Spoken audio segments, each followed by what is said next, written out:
Oprah Winfrey, the First Lady of American talk shows, is renowned for outdoing her rivals to become the host of the most viewed daytime television program.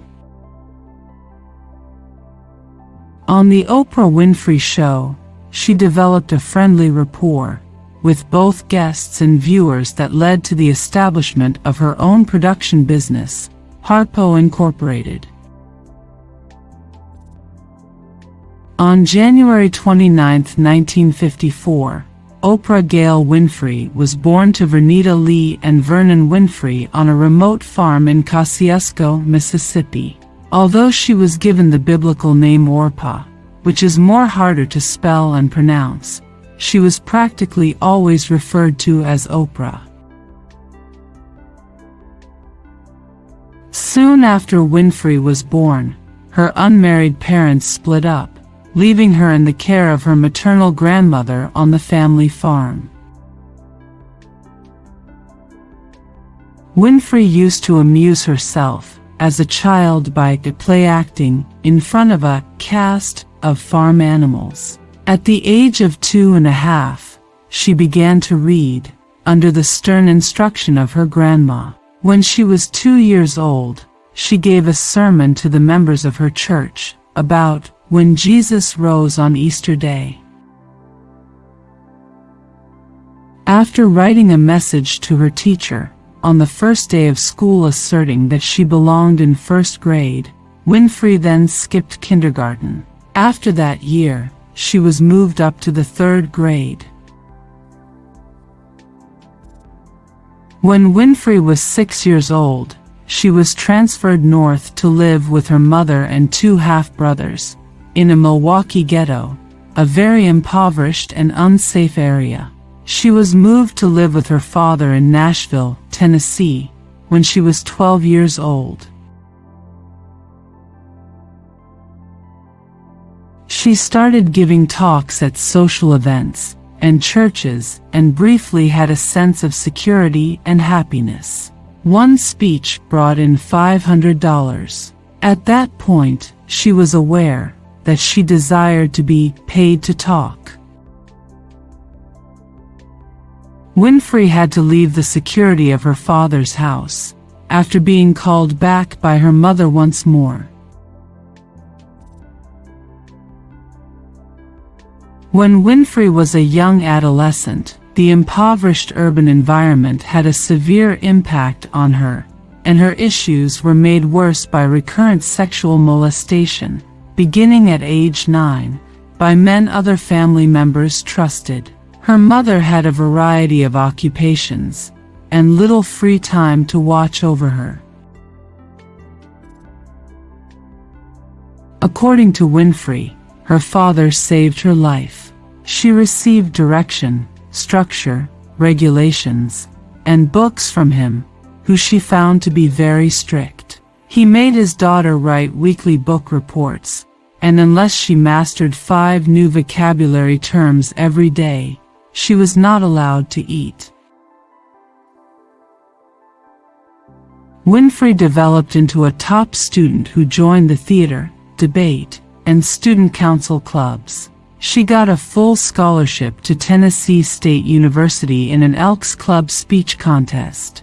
She received an invitation to a White House conference on youth the following year.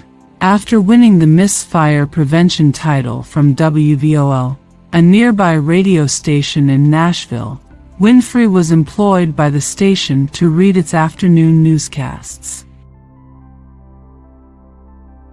During her first year at Tennessee State University, Winfrey won the titles of Miss Black Nashville and Miss Tennessee.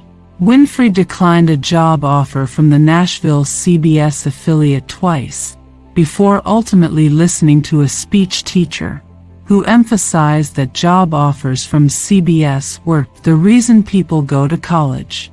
Winfrey was Nashville's first African-American female evening news co-anchor, and the show was broadcast every evening on WTVF-TV. She was a sophomore in college at the age of 19. Following her graduation, Winfrey was hired by WJZ-TV in Baltimore, Maryland, to provide the local news updates during Good Morning America, known as cut-ins. Shortly after, she was transferred to the morning discussion show Baltimore is Talking with co-host Richard Scher. After 7 years on the program, Winfrey's producer, Deborah DeMaio, sent an audition tape to the general manager of WLS-TV, the ABC affiliate in Chicago.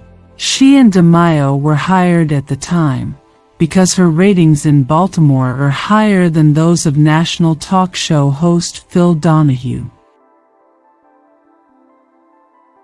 In January 1984, Winfrey relocated to Chicago, Illinois, and took over as anchor of AM Chicago, a morning discussion program that frequently received the lowest ratings. After 1 month, she switched the focus of the program from conventional women's issues to current, contentious, debatable topics, and the broadcast was on par with Donahue's show.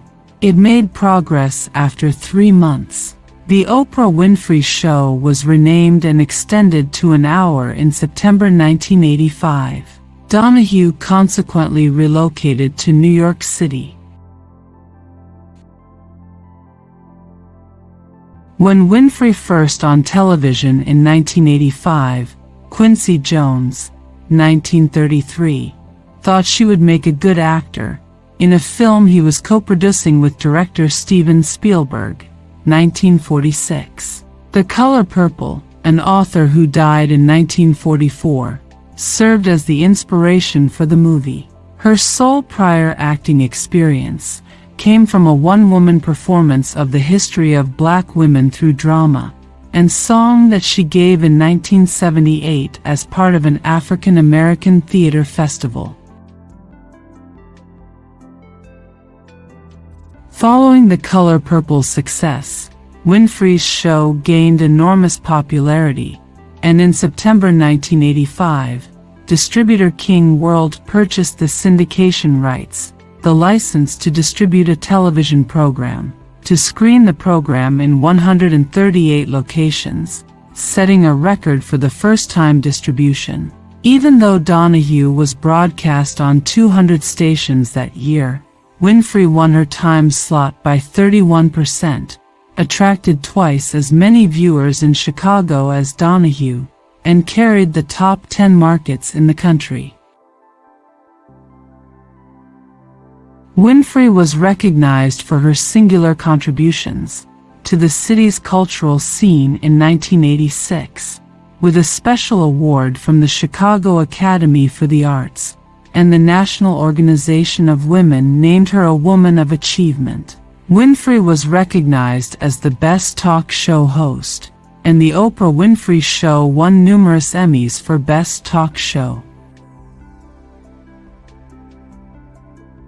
In order to produce the subjects she desired, Winfrey established her own production company, Harpo Incorporated, in August 1986. This included the television drama miniseries, based on Gloria Naylor's novel The Women of Brewster Place, in which she appeared alongside Cicely Tyson, Robin Givens, Olivia Cole, Jackie, Paula Kelly, and Lynn Whitfield. The miniseries aired in March 1989, and in May 1990, ABC debuted Brewster Place, a regular series that also starred Winfrey. Aside from Beloved and Kaffir Boy, Winfrey also had the cinematic rights to Mark Mathabane's autobiographical, relating to a tale about oneself, book Kaffir Boy, which is about growing up in South Africa during the apartheid era. Winfrey launched an on-air reading club in September 1996. Winfrey stepped up on September 17th and declared her intention to get the country reading. She urged her loving followers to rush to the bookstore to purchase the book she had selected. The following month, they would address it live on air. The first response was astounding. For a debut book, The Deep End of the Ocean had impressive sales. Since June, 68,000 copies had been distributed. However, during the last week of August, when Winfrey informed the publisher of her plans, and the on-air revelation in September, Viking printed 90,000 more copies. The topic had circulated 750,000 times. By the time it was broadcast on October 18th, the book quickly rose to the top of the bestseller list. An additional 100,000 copies were printed before February 1997. The club guaranteed Winfrey's position as the nation's most effective book marketer. Compared to morning news programs, other daytime shows, evening magazines, radio shows, print reviews, and feature stories put together, she drove more people to bookstores. However, Winfrey chose to scale back after 6 years with her book club in the spring of 2002, and the book club is no longer a regular staple. Winfrey has generously donated to philanthropic organizations and institutions like Morehouse College, the Harold Washington Library, the United Negro College Fund, and Tennessee State University, despite being one of the wealthiest women in America and the highest paid entertainment in the world. Through the 2003 to 2004 television season, Winfrey extended her agreement with King World Productions to continue hosting the Oprah Winfrey Show. With King World, Winfrey and the Harpo production company intend to create other syndicated television shows. As one of the richest women in America, Winfrey also has wise quotes. Here are some of them. The more you praise and celebrate your life, the more there is in life to celebrate. Surround yourself with only people who are going to lift you higher. Be thankful for what you have. You'll end up having more. If you concentrate on what you don't have, you will never, ever have enough. Think like a queen. A queen is not afraid to fail. Failure is another stepping stone to greatness. Where there is no struggle, there is no strength. The greatest discovery of all time is that a person can change his future by merely changing his attitude. What God intended for you goes far beyond anything you can imagine. Breathe, let go, and remind yourself that this very moment is the only one you know you have for sure. You can have it all. You just can't have it all at once. You can either see yourself as a wave in the ocean, or you can see yourself as the ocean. My philosophy is that not only are you responsible for your life, but doing the best at this moment puts you at the best place for the next moment. Excellence is the best deterrent to racism or sexism. With age comes the understanding and appreciation of your most important asset, your health. The thing you fear most has no power. Your fear of it is what has the power. Facing the truth really will set you free. The whole point of being alive is to evolve into the complete person you were intended to be. The challenge of life, I have found, is to build a resume that doesn't simply tell a story about what you want to be, but it's a story about who you want to be.